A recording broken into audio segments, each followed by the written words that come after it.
What would happen if the debt ceiling was not lifted and it was October 17th, the witching hour, midnight plus 1 second? There would have to be 25% of federal spending reduced. So 75% of the federal government and federal funding would continue, right? Right now we're at 87% according to the Washington Examiner. It would be reduced to 75%. I'm not saying this is a necessarily good thing, but you just can't keep lifting the debt ceiling and not address what I just spoke about before the break at the bottom of the hour. This crushing debt and spending. That's the true threat that we face. And it will reach a point, it won't matter if Democrats and Republicans agree and the media are with us or anything. The laws of economics, like the laws of physics, they don't change. And no amount of human initiative at some point can fix it, can reform what's going on if you're at a point of no return, the breaking point. That's what you and I are concerned about, which gets no discussion whatsoever, and I'll get back to that in a moment. So we're talking about, under the quote-unquote worst circumstances, 2001 spending levels.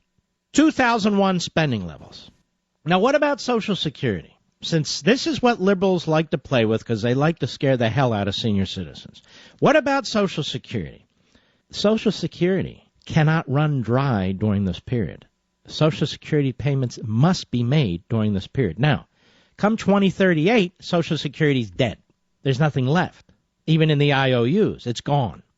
It collapses. So your children won't see it. And recent estimates have it earlier than 2038. But as of right now, I want to take this step by step and try and explain how this works. And a number of professors, a number of scholars have looked into this, and they're correct. Obama, 2 years ago, and I believe today, made an alarming statement to the nation's senior citizens. This is a piece from Thomas Saving, Wall Street Journal, an op-ed a few years back. He told CBS Evening News anchor Scott Pelley he couldn't guarantee the $20 billion in Social Security checks. That's about the cost of the number of checks that go out each month. Will go out on August 3rd, the day after the government would go into default if it doesn't raise the debt limit. And now, of course, we're talking about October 17th.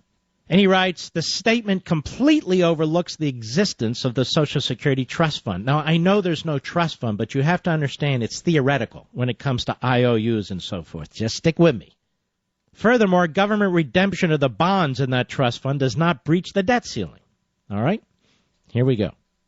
That doesn't mean there wouldn't be a problem. I mean, you'd have to cut spending 25% immediately, domestic spending. So there'd have to be priorities made. And it would restore appropriations to 2001 levels. It's still livable, folks. You know, all these people just crying and the crocodile tears. I mean, you would hope, though, that there's a more rational way to approach this so it can be done within a 3, 4, 5-year period. But they don't want to do any of it, which is why we're at this point. You have got to cut spending. You have got to reduce the debt. This isn't about paying bills. It's about creating new bills. But what about Social Security once we hit this debt ceiling? Here are the facts. Social Security revenues come from a 12.4% payroll tax, which is capped. And for most, it's split evenly between employers and employees. So Obama has stated he can't guarantee retirees will receive their Social Security checks if the House and Senate cannot reach an agreement on reducing the deficit. On the debt ceiling. That is a flat-out lie. You see, Congress spent these Social Security surpluses. Yes, Social Security is in surplus right now, but in 2038, it'll be in debt. So it won't effectively exist anymore. But let's put that aside. Congress spent the surpluses. Congress took the surpluses out of the so-called Social Security Trust Fund, just imagine it there, because these are paper movements, so just stick with me, and spent it on other stuff. And in return, the U.S. Treasury issued the Social Security Trust Fund, such as it is, special bonds or IOUs. And those IOUs can be redeemed whenever the Social Security system has a current account deficit. In 2010, the Social Security system ran its first current account deficit since 1983, and for the first time since that period, it was recovered by redeeming bond payments, IOUs, from the Treasury. By federal statute, the Treasury Department is bound to redeem any bonds presented to it, any IOUs presented to it by the Social Security Administration, because the Treasury Department owes the Social Security Administration these surpluses because it's taken those surpluses and spent them on other things. Stay with me. So when the Treasury Department does, total government debt subject to the debt limit falls by the amount of the redemption. So let me put it to you this way. Each dollar of debt that is redeemed by the Social Security Administration, in other words, they shift the debt from the Treasury Department at $1 and gives it to the Social Security Administration after they give them the IOU, right? Well, that lowers the outstanding public debt by $1. So look at it this way. $1 from the Treasury Department to Social Security to pay the IOU, the money owed to Social Security. The Treasury Department can then borrow $1 to replace the dollar that it's given to the Social Security Administration. In essence, it's simply moving $1 owed, $1 it has, to the Social Security Administration, which is owed the dollar. So now the Social Security Administration has its dollar to pay out to Social Security recipients, but the Treasury Department doesn't have that dollar anymore. The Treasury Department is allowed to borrow the dollar. Presumably what happens is the Federal Reserve will step in and give them the dollar, but it can borrow the dollar. It still remains under the debt ceiling. It still remains under the debt ceiling.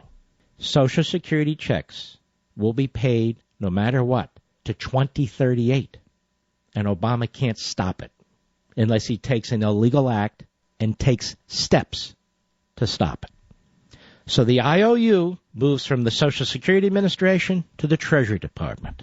The dollar moves from the Treasury Department to the Social Security Administration. And the Social Security Administration has the money to pay Social Security recipients. So when you hear people say, under a debt ceiling quote-unquote default, and it's not a default, interest will be paid on securities.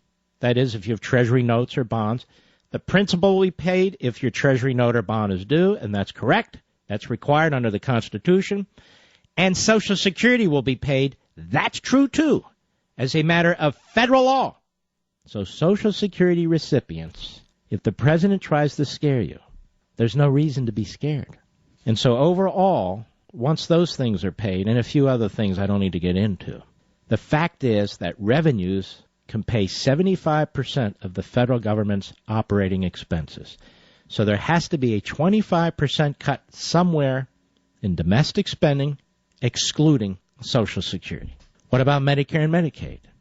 Well, the federal law doesn't do the same for Medicare and Medicaid, but there's plenty of money in that monthly $220 billion or so that comes into the government, as I say, every month to cover Medicare and Medicaid too. So the president would have to make priorities. He would have to make decisions.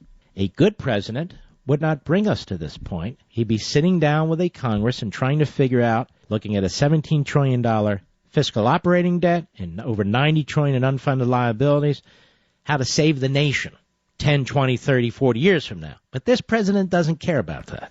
He wants to go in the opposite direction. So the Treasury Department, you Social Security recipients, is bound by federal law to redeem those IOUs presented to it by the Social Security Administration for the surplus that would have been in this so-called Social Security Trust Fund, but for the fact that the Federal Treasury Department took it to spend it on other things, but must redeem it when the Social Security asks for the money back. And the Treasury Department is free to replenish its funds as long as it doesn't go over the debt ceiling limit. The point is Social Security will be paid.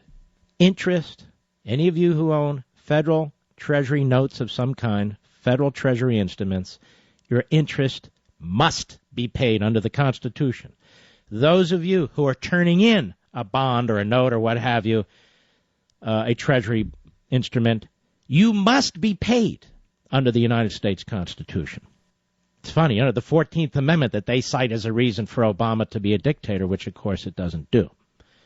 Now you might ask me one other question. Well, what if the federal government, even staying under the debt ceiling limit, wants to borrow more money? Again, it's not prohibited from borrowing. It's prohibited from going over the debt ceiling limit. Who's going to buy the debt? None of us will want to buy the debt. Foreign countries won't want to buy the debt. Well, first of all, that's not necessarily true. But secondly, who do you think will buy the debt? Who do you think's been buying the debt in recent years through quantitative easing? Well, of course, the Chinese have bought debt. Some of us hold treasury bills. I do, and so forth. But the Fed will, whether we like it or not. And I don't. But the Fed will. The United States government is not going to default. Not today. Not October 17th. But the system might collapse 10, 20, 30 years from now if we don't get this spending under control, because it will destroy our economic system. It will destroy our currency. It will destroy your investments, your savings, your assets, your paycheck. It will destroy it all. Not technical bankruptcy, but in effect, bankruptcy. Now, I'm not here cheering on the debt ceiling, violating it, raising it, what have you, but the reason why Obama won't sit down with the Republicans is because he doesn't want to cut spending. It's not about paying bills. It's about creating new bills. It's about expanding old debt. This is what he wants. Now, I hate to say this, but I think at some point there will be capitulation on the Republican side, dressed up as a great stance on principle, endorsed all over Fox, all over the National Review, all over Weekly Standard. No offense, I'm not attacking anybody. I'm just telling you what's going on. I see it with my own two eyes. The greatest speaker in American history will have stared down the radical president, brought this to a great conclusion, which brings me to one other point. Aren't you tired of this? I don't mean tired of them not getting together in a bipartisan way and figuring out how to screw us and pretend that we should be cheering them. No. Aren't you tired of that? That they're not going to slash spending. They're not going to do it.